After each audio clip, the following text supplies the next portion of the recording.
साथीहरु यहाँ हेर्नुस् त अस्ति जुन चाहिँ मैले एउटा जोरोको नानीलाई ज्वरो आएको भिडियोको विषयमा बनाएको थिएँ हैन त्यस्तै चाहिँ यहाँनिर नानीलाई पनि हुँदै रहेछ है र यो चाहिँ मैले फेसबुकमा भेटेर चाहिँ तपाईहरुलाई फेरि शेयर गर्दिम भनेर चाहिँ म यो भिडियो फेरि हाल्दै छु तपाईहरुले राम्रोसले सुन्नुस् है यहाँनिर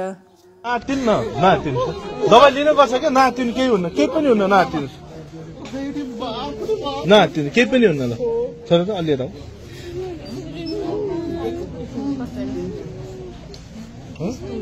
अब एकछिन रोकिन्छ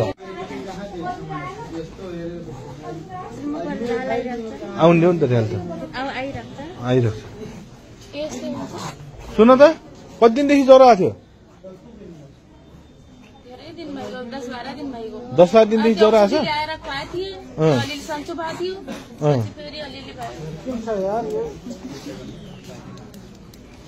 10-12 दिनदेखि ज्वरो आएको थियो औषधि ल्याएर खुवाएको थियो सन्चो भइहाल्यो थियो अनि फेरि सर्दी जस्तै पुरा लागेको थियो तर हिजो मात्रै चाहिँ फेरि मैले यसो भिडियो हेर्दै जाँदाखेरि चाहिँ एउटा भिडियो देखेँ हैन त्यो चाहिँ हस्पिटलको भिडियो रहेछ र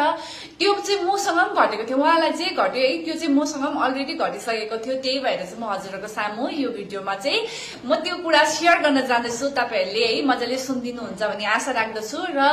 यो चाहिँ कुरा हो नोभेम्बर टाइमको लास्ट